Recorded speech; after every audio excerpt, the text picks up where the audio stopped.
जय गुरु जी, शुक्राना गुरु जी, अनंतम शुक्राना गुरु जी। संगत जी, आज हमें एक आंटी का सत्संग मिला है और उन्होंने हमें व्हाट्सएप पे रिकॉर्ड कर भेजा है, तो आइए सत्संग स्टार्ट करते हैं। जय गुरु जी। सत्संग शेयर करना चाहती हूँ।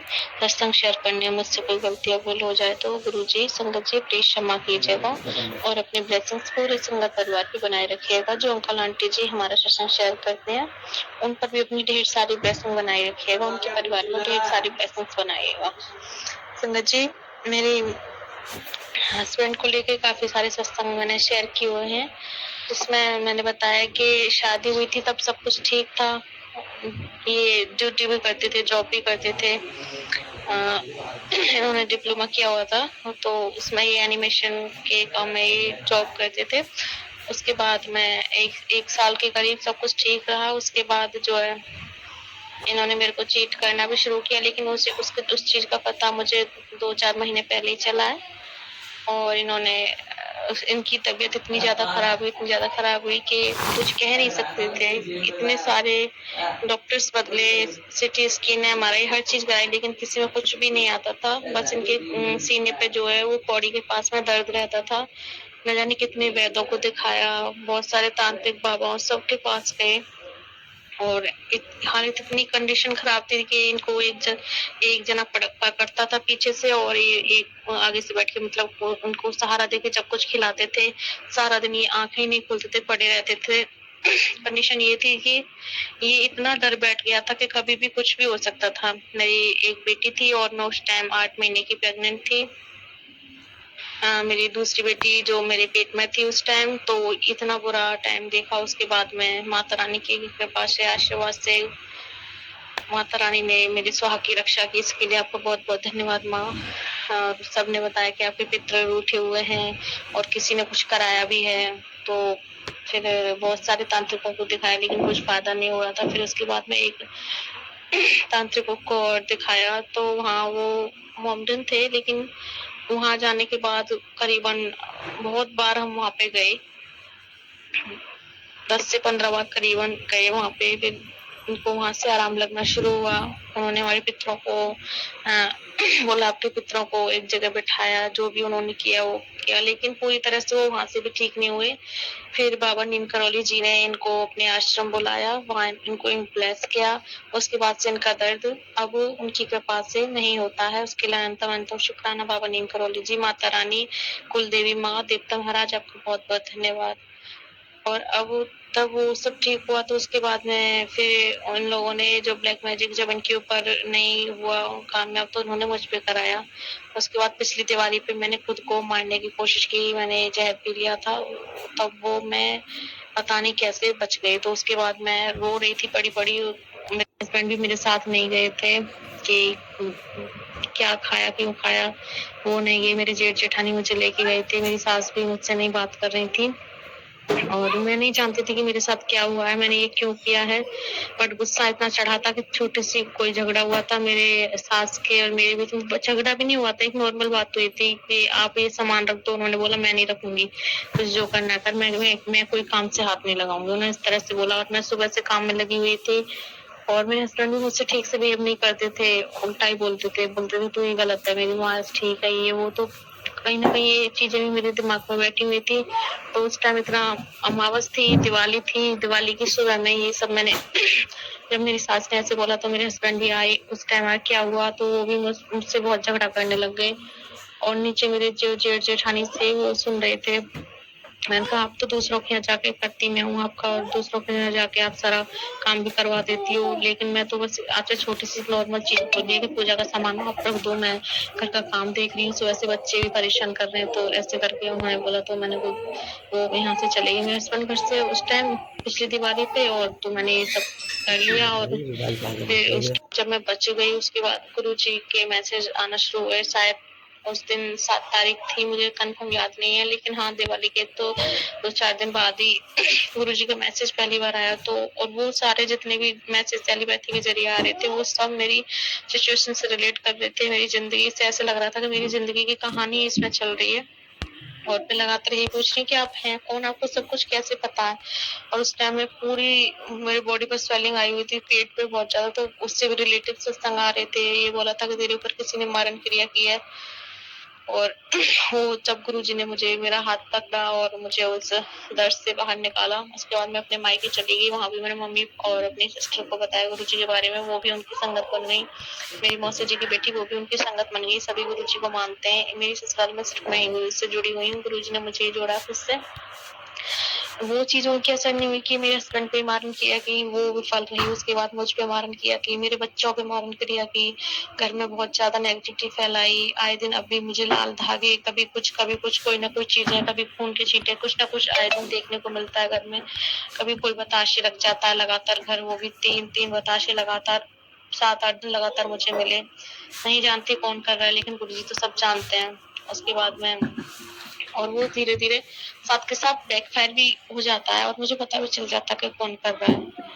यकीन नहीं मानेंगे संगत जी कि जो मेरा अपना खून है वो ही मुझे दगा दे रहे हैं। उसके बाद फिर मेरे हस्बैंड को वशीकरण किया कि वो और लड़कियों और लेडीज़ों के पीछे चले जाएँ, ये सब भी हुआ। ये दर्द भी मैंने झेला है और अभी भी मुझे कहीं न कहीं लग रहा है कि आज भी वो कहीं न कहीं किसी और के साथ फँसे हुए हैं। अब मैंने ये अरदास करना ही छोड़ दिया कि ये सही कर दो गुरुजी, वो सही कर दो। अब ना दिल ही नहीं करता कुछ मांगने का मेरा। ऐसा लगता है कि बस गुरुजी आप साथ मत छोड़ना, बाकी आपको जैसे जो करना आप कर लो। रखना है किसी से मतलब रखवाओ, नहीं रखना मत रखवाओ। आप जाने जहान हो, आप जानते हो सब कुछ। और हस्बैंड की भी ऐसा लगा जैसे रस्सी को बांधा हुआ है। मैं जिस काम के लिए मना करती हूँ, मेरी कसम खाते हैं कि नहीं करूँगा, वही काम वो करते हैं। कसमें तो इतनी झूठी बहुत खाते हैं, बच्चों की, मेरी, सबकी खा जाते हैं, देवी मैया की, सबकी कसम खा जाते हैं। बस यही अरदास है कि उनके साथ कुछ गलत ना हो। अगर उनके साथ कुछ गलत हो रहा है गुरुजी, मान लो कि कोई ब्लैक मैजिक किया है, किसी ने कोई वशीकरण, उनकी बुद्धि बंधन किया है, तो आप उन्हें सँभालिए। मैंने उनको अपने आप को, इस रिश्ते को आपके हवाले छोड़ दिया, अपने बच्चों को, घर को, सब कुछ। अब डर नहीं लगता गुरुजी कि घर बिगड़ेगा, बचेगा। मुझे आज भी सुबह में वो काफ़ी टाइम से ट्रेडिंग में कुछ कर रहे हैं पैसे इन्वेस्ट, तो मैंने कहा आप ठीक से पहले इसकी नॉलेज ले लो, कहीं ऐसा ना हो कि आपके पैसे भी डूब जाएँ। उनके एक फ्रेंड थे, उससे रिलेटिव गुरुजी ने सत्संग भी सुनवाए थे कि आंटी जी के ट्रेडिंग के ज़रिए बहुत सारे कर्जा भी हो गया था, पैसे भी डूब गए थे। तो मैंने उनसे यही बोला कि आप पहले क्लासेस ले लो, तो बोलते ठीक है मैं क्लासेस ले लूँगा।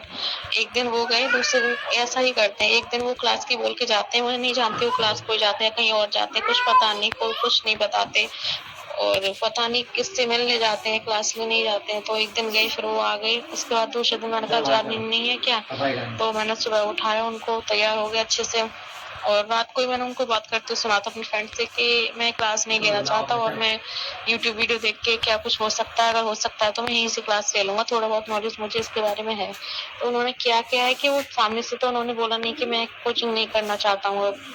तो सीधे-सीधे वो जा रहे थे, उन्होंने बोला था कि 3 दिन 7 से 10 की कोचिंग है और 3 दिन जो है वो 10 से 3:30 की कोचिंग है। तो मैंने कहा ठीक है। तो आज वो 7 बजे निकलने वाले थे। मैंने टिफिन लंच सब तैयार कर दिया उनका, नाश्ता भी दे दिया, तैयार होके वो निकल ही रहे थे। तो उनके भैया ने पूछा कि कितने बजे तक आओगे? तो उन्होंने बोला 2:30 बजे तक। तो मैंने उन्हें सामने से नहीं टोका, मैंने फ़ोन पे मैसेज किया कि आप बोल रहे थे कि 7 बजे जिस दिन जाना होगा उस दिन आप 10 बजे, 10:30 बजे तक आ जाओगे।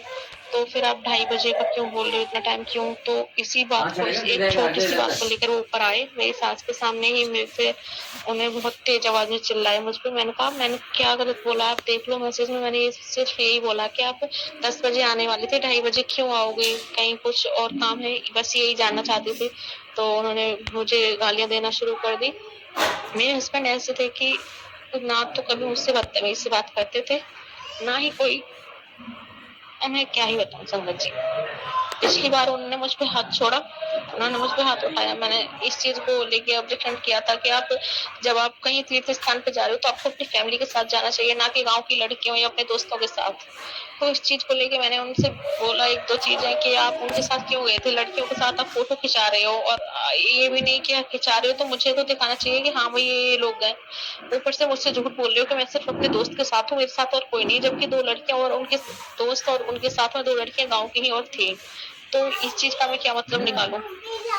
और सामने वाली गली में वो लड़की भी इनको ताड़ती रहती है लगातार, मैं आए दिन देखती हूँ इस चीज़ को।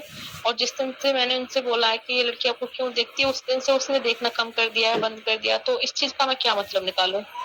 और मैं कहाँ-कहाँ से रोकूँ आपको?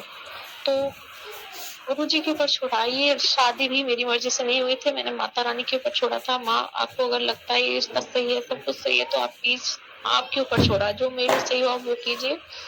और फिर से वही बोल रही हूँ गुरु जी, माता रानी, आज भी बहुत सारी उल्टी सीधी गालियां देके और बोल रहे इसको छोड़ के आऊंगा। तो मेरी सास बोली क्यों छोड़ के आएगा, बिल्कुल नहीं जाएगी ये कहीं। तो मेरी सास हमेशा मेरा पक्ष लेती है। मैं नहीं जानती कि वो सामने से अंदर से भी सेम ही है, लेकिन सामने से वो मेरा पक्ष ही लेती है, अपने बेटे को डांटती है। इस चीज की बहुत बड़ी कृपा है गुरु जी की मुझ पे। और मन तो करता है कि चली जाऊं, लेकिन फिर सोचती हूँ वहां कितने दिन रहूंगी। वहां भी तो सब मम्मी पापा के लिए बोलेंगे कि कुछ ना कुछ प्रॉब्लम है। मम्मी पापा को वैसे शर्म लगती है, भाई कुछ करता नहीं है, कमाता नहीं है, वो भी मेरे यहाँ पे फिलहाल कोचिंग करने आया, लेकिन वो भी बैग फेंका और उसे कोई मतलब नहीं पढ़ाई लिखाई से। ना उसे ये कि मेरे 2 बहन और बिना शादी नहीं हुई है, 2 बहन कुंवारी और हैं, घर का खर्चा है, पापा के लिए कब तक देखेंगे। और वो खुद भी शादी के लायक है, वो खुद नहीं देख रहा है, तो मैं किसके ऊपर जाऊं वहां पे, अपने पापा का बोझ बनने थोड़ी ना। अब तो गुरु जी के ऊपर छोड़ दें। गुरु जी, आपको जैसी जिंदगी करनी है आप कर दो, मारना है मार दो, बचाना है बचा लो, रिश्ता खराब करना खराब कर लो, सही करना सही कर लो, जैसे आपको जीवन देना है वैसे दे लो। जैसा आप दोगे वो सब शर्माती है। अपने पति को, अपने आप को उसे चरणों में छोड़ा है। आपको जैसे करना है वैसे करो। आज उन्होंने जब गालियां दी तो एक गुरूर था, ये भी था पहले तो कि मेरा पति मुझसे बदतमीजी से बात नहीं करता, तो उन्होंने गाली दे के भी बात की। एक गुरूर था कि मेरा पति 5 साल में आज तक कभी हाथ नहीं उठाया, तो उसने हाथ नहीं उठाया। तो गुरु जी एक एक करके सारे गुरु एक ये गुरु था कि मेरे पति ने मुझसे लव मैरिज की है, न जाने कितनी लड़कियों को रिजेक्ट किया है मेरे पीछे। वो सिर्फ और सिर्फ मुझसे प्यार करता मेरा है। तो उन्होंने दिखाया कि एक से नहीं, न जाने कितनी उससे लगे हुए हैं, कितनी लड़कियों के पीछे। और अभी भी मैं इस चीज की बोलती हूँ कि दोस्तों का साथ छोड़ दो, वो गलत इंसान है। आप अपना कमाई पे ध्यान दो। 10 लाख का कर्जा है हमारे ऊपर, तो वो भी ब्याज पर हम कहाँ से देंगे, हमारे एक आदमी का जमीन बिक जाएगी। तो इसमें मैं कुछ गलत नहीं बोलती हूँ। 2 बेटियां हैं, इनको बीमा वगैरह खुलवा दो, अच्छे स्कूल में इनको पढ़ाना है, इनका फ्यूचर देखना है। और इनका ये भी, उनको ये लगता है कि मैं सारी बातें जहर है उनके लिए, और मैं जो बोलती हूँ गलत बोलती हूँ, हमेशा उन पे शक करती हूँ। शक कैसे ना करूँ, जब इंसान का 1 बार 2 बार 3 बार, यानी कितनी बार सब चीज। अगर आपके फोन में किसी के नंबर्स हैं, तो पहली बात तो लेडीजों के क्या, अगर आपके रिलेटिव है तो आपको उनके हस्बैंड के नंबर लेने चाहिए थे। अगर लेडीज के है भी तो कॉन्टेक्ट में डायल में रखने चाहिए थे। ये क्या है कि आपने व्हाट्सएप में वो भी डिलीट करके अंदर मैसेज डाले हुए हैं, वो नंबर सेव किए हुए हैं, और वो भी ब्लॉक मारे हुए हैं, क्योंकि उनको पता है कि कहीं डायरेक्ट से मैसेज ना आ जाए किसी का, ऐसे करके। तो अंदर इतने अंदर लड़कियों के, और जो लड़कियों के नंबर उनके पापा के नाम से सेव किए हुए, ये सब क्या है। तो कैसे शक ना करूं मैं किसी के ऊपर। खैर, जैसी मेरी किस्मत में लिखा होगा गुरु जी ने, वही मुझे मिलेगा। कोई ना कोई कर्म है जो गुरु जी कटवा रहे हैं। मैं इस परिस्थिति में भी आपका शुक्राना करती हूँ गुरु जी, कि आपने मुझे इतनी हिम्मत दी कि इन सब चीजों को मैं झेल सकूं। वरना मैं तो वो थी कि अगर कोई मुझसे ऊंचे आवाज में बात करता था तो मैं सारा दिन मेरा रोते हुए निकलता था। लेकिन अब मुझे कोई फर्क ही नहीं पड़ता। गुरु जी ने ऐसा बना दिया है कि कितना भी हट कर लो, अब मेरे को फर्क नहीं पड़ता है, ना तो इस रिश्ते के खत्म होने से, ना इस रिश्ते के बचने से। क्योंकि अब पता है कि जो भी करेंगे गुरु जी करेंगे, जो भी होगा मेरे लिए अच्छे के लिए ही होगा। इसी के साथ मैं अपने सत्संग की तैयारी करूंगी। जय गुरु जी, शुक्राना गुरु जी। ओम नमः शिवाय, शिव जी सदा सहाय। ओम नमः शिवाय, गुरु जी सदा सहाय। जय गुरु। शुक्राना आंटी जी, शुक्राना गुरु महाराज, इतना प्यार और ब्लेस्ड सत्संग में सुनवाने के लिए, हमसे शेयर करवाने के लिए आपका अंतिम शुक्राना गुरु जी। संगत जी, यदि आपको सत्संग अच्छा लगा है तो प्लीज़ हमारे चैनल को सब्सक्राइब कीजिए, लाइक कीजिए, शेयर कीजिए, बेल आइकन को प्रेस कर दीजिए, ताकि नए सत्संग की जानकारी आपको जल्द से जल्द मिल सके। संगत जी, आप भी अपना सत्संग शेयर करना चाहते हैं तो आप भी हमें हमारे व्हाट्सअप नंबर पर लिखकर भेज सकते हैं, रिकॉर्ड करके भेज सकते हैं। आपके सत्संग भी और संगतों के साथ शेयर किए जाएंगे। संगत जी, सेवा में गुरु महाराज जी ने बख्शी, तो आप भी सेवा का भागीदारी बनिए। आप भी अपने सत्संग में रिकॉर्ड करके भेजिए, लिखकर भेजिए। जय गुरु जी, शुक्राना गुरु जी।